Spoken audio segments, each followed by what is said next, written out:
कर्मण्येवाधिकारस्ते मा फलेषु कदाचन, तुम फल की कदापि चिंता मत करो, फल को हेतु मत मानो, केवल कर्तव्य कर्म का आज्ञा पालन, सीधे भगवत प्राप्ति, कोई विघ्न नहीं, कोई परीक्षा नहीं। परीक्षा उसकी होती जो विद्यार्थी होता है, जो समर्पित अपना बच्चा होता है, उसकी परीक्षा नहीं होती। इसीलिए भगवत रसिक जी ने कहा, कै बच्चा के पेट और घट करे बिना, बच्चा बन गए। जो पढ़ाकू हैं उनकी परीक्षा होती है। हम पहले ही कह रहे हैं, बुद्धिहीन हैं, अजितेंद्री हैं, नाथ जैसे भी हैं, पर आपके हैं, वहां परीक्षा नहीं होती, ध्यान रखना। वहां जहां ये होता है मैं जितेंद्री हूं, मैं बुद्धिमान हूं, मैं ज्ञानी हूं, तो फिर वहां परीक्षा दिया जाता है, हल करो ये प्रश्न। ऐसे लोगों के बहुत से विरोधी बन जाते हैं और वो ऐसे दुर्गति के जाल में फंसता चला जाता है, निकलना मुश्किल होता है। कैसे लोग? मुझे सुख भोगना है, मस्त रहना है, चाहे दुनिया में आग लगे, पहली बात। दूसरी बात, जिन लोगों को ये विचार रहते हैं, अरे किसने देखा है भगवान को, मरने के बाद क्या होगा किसने दे, ये सब गपोड़ बातें हैं, ना लोक है ना परलोक है ना भगवान है, मौज मस्ती लो। ऐसा भी कर्तव्य कर्म का पालन नहीं कर सकता। जिसके ऐसे विचार है, ना भगवान पर विश्वास है, ना लोक पर विश्वास है, ना धर्म पर विश्वास है, ऐसा स्वेच्छाचारी मनुष्य राक्षसी कहा जाता है। दूसरी जो सूत्र वृत्ति बताई गई, यह भी राक्षसी वृत्ति है। यह किसी भी पाप कर्म में उतर सकता है, जैसे ऊपर वाला भी ऐसे दूसरा भी, क्योंकि ना भगवान का भय है, ना उससे शास्त्र का भय है।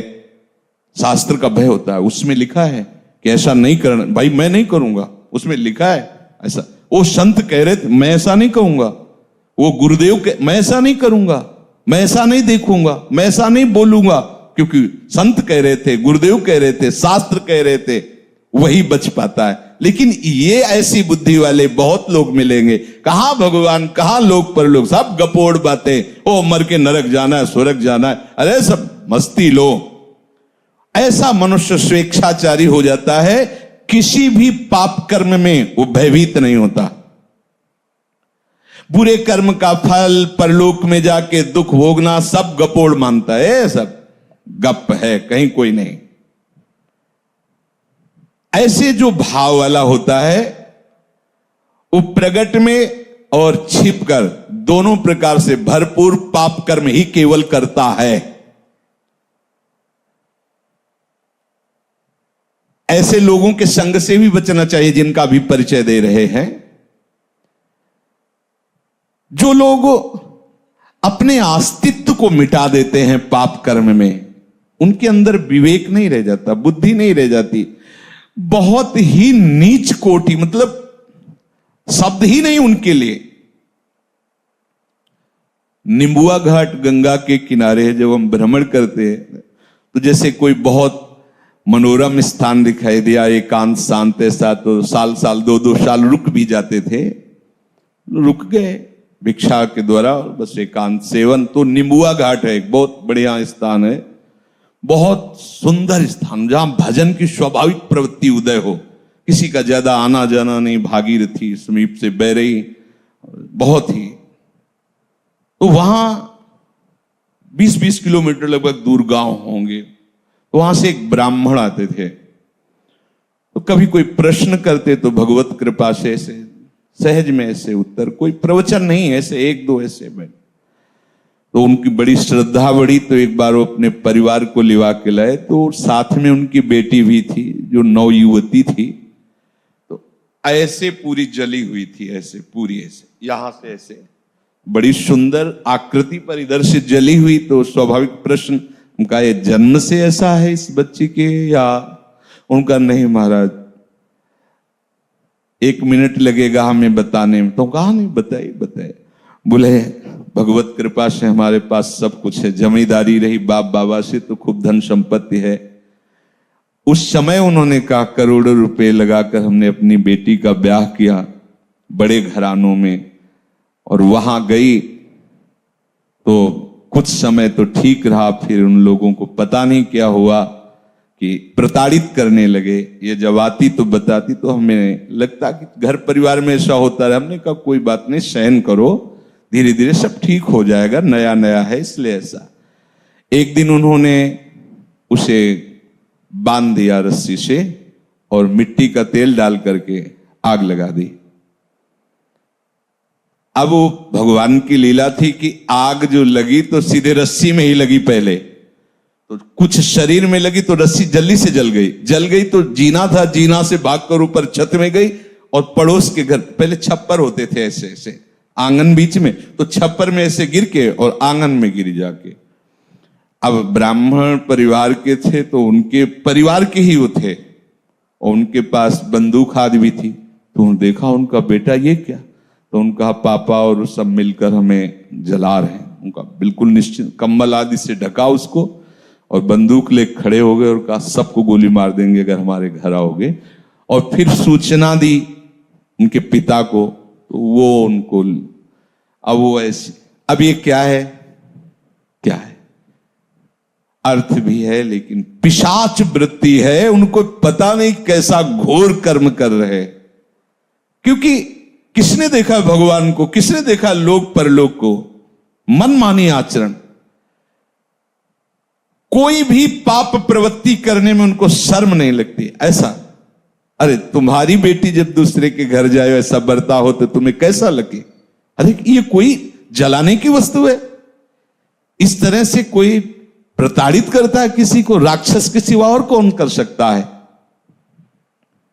आसुरीम योनिमापन्नो मूढ़ा जन्मनि जन्मनि माम प्राप्य कौन्तेय ततो यांत्यधमाम गतिम। भगवान कहते ऐसे लोगों को घोर दुर्गति में देता हूं और बार बार भयानक पीड़ा देता हूं, गलित कुष्ठ, ये वो नर्क, दुनिया की दुर्गति। ना आंख ठीक से खुल रही है, ना शरीर सड़ रहा है, भोग किया मनमानी तो भोग उसको। भगवान कह रहे हैं आसुरीम योनिमापन्ना मूढ़ा जन्म, ऐसे मूढ़ों को मैं जन्म जन्मांतर कष्ट देता है। स्वामी बोल रहे हैं स्वयं।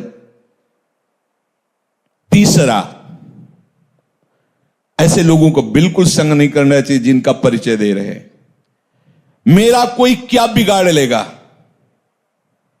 मेरा कोई क्या बिगाड़ लेगा, ऐसे संसार का बहुत अहित करने वाले वृत्ति के लोग होते हैं। बहुत अहित कर, मेरा कोई क्या बिगाड़ लेगा, मैं जो करूंगा जो करूंगा। किसी से ये ठीक से बात भी नहीं करते ऐसे लोग, अहंकार से भरे रहते हैं। अभिमान के कारण इनकी शत्रुता ही बढ़ती रहती है। अपने बंधु बांधवों का भी ये हित नहीं कर सकते ऐसे स्वभाव वाले लोग। ये फलस्वरूप सबसे घृणा करते हैं और स्वयं सबके घृणा के पात्र बन जाते हैं। ये केवल अपने अभिमान की पुष्टता के लिए ही कर्म करते, जो करने की भावना भी बनती है तो ऐसे लोगों से दूर रहना चाहिए। चौथे, क्या करूं, मैं तो निरुपाय हूं, सुनता तो हूं शास्त्र की बात, भजन करना चाहिए, सत्य से चलना चाहिए, व्यभिचार नहीं करना चाहिए, चोरी नहीं करना चाहिए, समझता हूं, पर मैं ऐसा कभी कर नहीं पाऊंगा।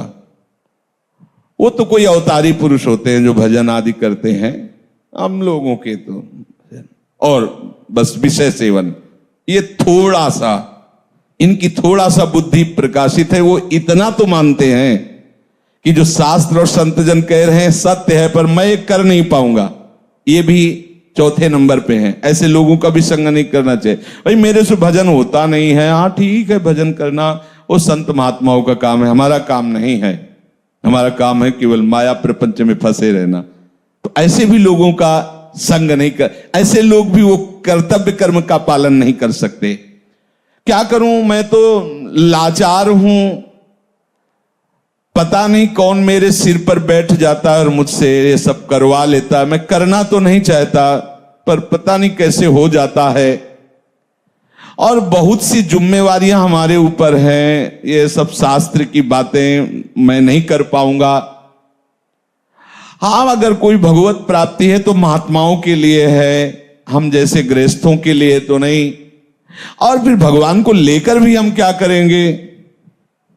बुद्धि है, अगर भगवान मिल भी जाएंगे तो करेंगे क्या यार? न पत्नी है न पुत्र है, केवल भगवान है, तो क्या करेंगे हम? बुद्धि है, उतना ही विकास है।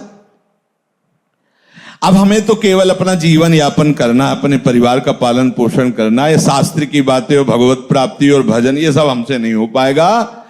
क्या करूं? मैं निरुपाय हूं, मुझसे ये सब नहीं हो सकता। ये चौथे प्रकार के लोग। पांचवे